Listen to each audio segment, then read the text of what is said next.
সফর মাসে প্রথম জুমা প্রথম আলোচনা হচ্ছে আজকে ইতিকাদ শব্দ।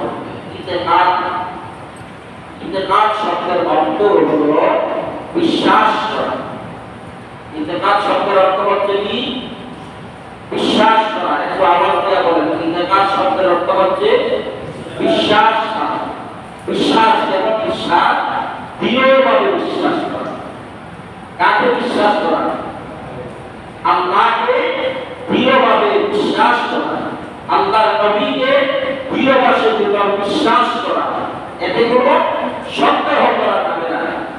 আল্লাহ তাআলাকে দৃঢ়ভাবে বিশ্বাস করা, আল্লাহর নবীকে দৃঢ়ভাবে বিশ্বাস করা, আল্লাহর সৃষ্টিকে দৃঢ়ভাবে বিশ্বাস করা, এর নাম হলো ইতিকাদ। কারণ আল্লাহ এই পৃথিবী সৃষ্টি করেছেন, এই পৃথিবী ধ্বংস হয়ে যাবে, এই পৃথিবী আর কিন্তু থাকবে না, আপনিও থাকবেন না, আমিও থাকবো না, কিছুই থাকবে না। তিনি থাকবেন তিনিকে, বলো আল্লাহ। সব ধ্বংস হয়ে যাবে, কিছুই থাকবে না, কিন্তু সেদিন ছিলেন তিনি একা, আবার সব ধ্বংস হয়ে যাওয়ার পরেও তিনি থাকবেন একা। ইতিকাদ অর্থ হলো দৃঢ়ভাবে বিশ্বাস করা। আল্লাহকে এমনভাবে বিশ্বাস করতে হবে, এমনভাবে বিশ্বাস করতে হবে যখন আপনি কোনো অন্যায় কাজ করবেন, কোনো অপরাধ কাজ করবেন, কোনো গুনাহের কাজ করবেন, ইত্তাকুল্লাহ, আল্লাহকে ভয় করতে হবে, আল্লাহকে ভয় করতে হবে। ইয়া আইয়ুহাল্লাযীনা আমানু তাকুল্লাহ, আল্লাহ বলেন হে ঈমানদারগণ, তোমরা আল্লাহকে ভয় করো। এমনভাবে ভয় করো, এমনভাবে ভয় করলে তোমরা পরকালে শান্তি পাবে, ইহকাল পরকালে তোমাদের শান্তি হবে। আপনি যখন গুনাহের কাজ করবেন, অন্যায় কাজ করবেন, অপরাধ করবেন, আল্লাহকে যদি আপনি ভয় করেন, আমি কি অপরাধ করলাম, পৃথিবীর কোনো মানুষ দেখতে পায় না, পৃথিবীর কেউ দেখতে পায় না, কিন্তু একজন দেখতে পায়, তিনি হলো আল্লাহ। আল্লাহর কাছ থেকে কেউ গোপন থাকতে পারবে না, গোপন থাকার কোনো ক্ষমতা নাই। পানিতে সাগরের তলদেশে দাঁড়িয়ে আপনি অন্যায় করবেন, অপরাধ করবেন, গুনাহের কাজ করবেন, আল্লাহ দেখবো কি দেখবো না, যতই গোপনে যান না কেন, গোপনে থাকেন না কেন, কারণ আমার আল্লাহর কাছ থেকে কেউ গোপনে থাকতে পারবে না। আপনার অন্তরে কি আছে, আপনি কি করতেছেন, আপনি কোথায় যাচ্ছেন, আপনি কি করছেন, কি অপরাধ করছেন, আল্লাহর কাছ থেকে আপনি কখনো গোপন থাকতে পারবেন না, কারণ আমার আল্লাহ সব কিছু দেখে ফেলবেন। এই বিশ্বাস করতে হবে। যখন আপনি এমনিভাবে বিশ্বাস করবেন আল্লাহ কাছ থেকে কোনো কিছু গোপন থাকবে না, অন্যায় করেছি, অপরাধ করেছি, গুনাহের কাজ করেছি, কেউ না দেখলেও আল্লাহ দেখছে। এই জন্য আপনি যখন অন্যায় করার পরে, অপরাধ করার পরে, গুনাহের কাজ করার পরে ইস্তেগফার করে আল্লাহর দরবারে ক্ষমা চাইবেন, আল্লাহর দরবারে মাফ চাইবেন। আল্লাহর দরবারে মাফ চাইতে কি হবে? আল্লাহ বলে, বান্দা তুমি যখন আমার কাছে মাফ চাইছো, তুমি যখন আমার কাছে ক্ষমা চাইছো, আমার কাছে অপরাধ হিসাবে তুমি যখন আসামি হিসেবে দাঁড়াইছো, ও বান্দা তুমি আসামি হিসেবে দাঁড়াইতে দিদি, আমার কাছে ক্ষমা চাইতে দিদি, ইস্তেগফার করতে দিদি, আমি আল্লাহ তোমাকে ক্ষমা করতে দেরি করব না।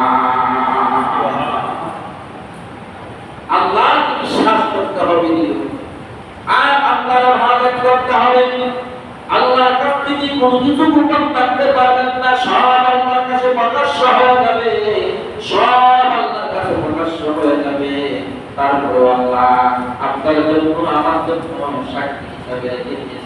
অবস্থা নেই, আপনি কখন কি করতেছেন সব কিছু লেখা হয়ে যাচ্ছে। কোথায় অপরাধ করছেন, কোথায় গুনাহের কাজ করছেন, কোথায় অন্যায় কাজ করছেন, সব কিছু লেখা হচ্ছে। কোন কিছু থেকে আপনি রেহাই পাবেন না, কারণ সব গুনাহের কাজ অপরাধের কাজগুলো আপনার খাতায় উঠে যাচ্ছে। যখন খাতায় পাত্র হবে সব কিছু ধরা পড়বে, আল্লাহ দেখার পরেও সাক্ষী হিসাবে রেখে দিতে আপনি আর ওই আপনার কাছ থেকে বাঁচার কোনো খবর পাইনি, বাঁচার কোনো উপায় নাই। আপনি ফজরের নামাজ বাদ দিলেন, এলাকার মানুষ কেউ জানে না আপনি ফজরের নামাজ পড়ছেন কি পড়ছেন না, জোহরের নামাজ পড়ছেন কি পড়ছেন না, কেউ জানে না। জানতে একজন কিনা বলেন আল্লাহ। যখন আপনি ফজরের নামাজ বাদ দিলেন, জোহরের নামাজ বাদ দিলেন, আসরের নামাজ বাদ দিলেন, মাগরিবের নামাজ বাদ দিলেন, এশার নামাজ বাদ দিলেন, কেউ দেখে না। আমার আল্লাহ আপনাকে দেখছেন এবং খাতার মধ্যে উঠে গেছে আপনি ফজরের নামাজ পড়েন নাই, জোহরের নামাজ পড়েন নাই, আসরের নামাজ পড়েন নাই, মাগরিবের নামাজ পড়েন নাই, এশার নামাজ পড়েন নাই। যদি আপনার দৃঢ় বিশ্বাস থাকে, আল্লাহর কাছে আমি কি জবাব দিব, আল্লাহর কাছে আমি কি জবাব দিব, আল্লাহর কাছে আমি কি জবাব দিব, এই কাজ যখন আপনার অন্তরে বয়ে আসবে, আল্লাহকে যখন আপনি ভয় করবে, ওই তখন আপনার সাথে সাথে স্মরণ হয়ে যাবে আমি ফজরের নামাজটা পড়ি না, আমি দেখো সেই আদায় করে কত টাকা আমি ফজরের নামাজ পড়তে পারি না, এইটা আমি আজকে কাজা আদায় করবো। জোহরের নামাজের আগে কাজা আদায় করেন, জোহরের নামাজ পড়তে পারেন না, আসরের নামাজের আগে কাজা আদায় করেন।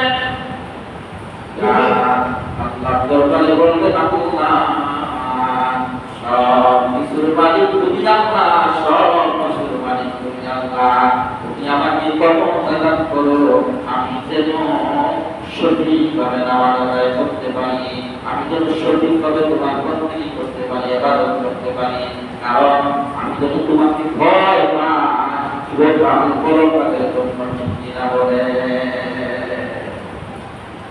ইয়া আইয়ুহাল্লাযীনা আমানু উদখুলু ফিস-সিলমি কাফাতান ওয়া লা তাত্তাবি'উ খুতুওয়াতিশ-শাইতান আল্লাহ বলেন হে ঈমানদার ইয়া আইয়ুহাল্লাযীনা আমানু উদখুলু ফিস-সিলমি কাফাতান, হে ঈমানদার তোমরা পরিপূর্ণভাবে ইসলামে দাখিল হও, পরিপূর্ণভাবে ইসলামে দাখিল হও।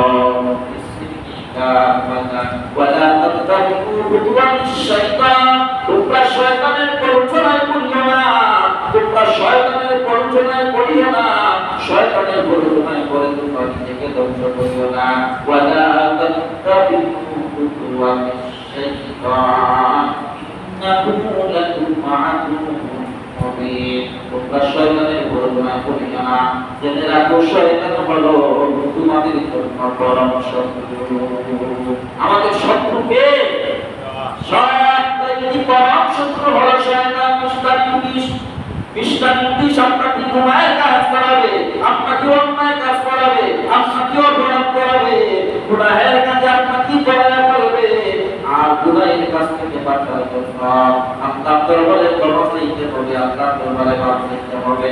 যখন শয়তান আপনাকে অপরাধ করায়া ফেলবে, গুনাহের কাজ জড়ায়া ফেলবে, যখন আপনি ইস্তেগফার করবেন, তওবা ইস্তেগফার করে আল্লাহর দরবারে তওবা চাইবেন, আমার আল্লাহ বলবে ও বান্দা তুমি অন্যায় করেছো, গুনাহের কাজ করেছো, শত্রু আক্রমণ করেছো, শত্রুর আক্রমণ করেছো, অন্যায় কাজ করেছো, অপরাধ করার কারণে আমি তোমাকে ক্ষমা করেছিলাম, তওবা করার কারণে তোমার ইহকাল শান্তি বানায়া দিলাম, পরকাল তোমার জন্য শান্তি বানায়া দিলাম। করে বলো সুবহানাল্লাহ।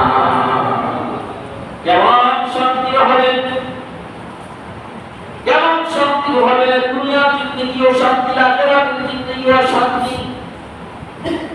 কিন্তু আপনার সকালবেলায় ভালো খাবার খাইতে পারেন নাই, দুপুরবেলায় ভালো খাবার খাইতে পারেন নাই, রাত্রেবেলায় ভালো খাবার খাইতে পারেন নাই, এই জন্য আপনি টেনশন করবেন না, যা আপনার কাছে সব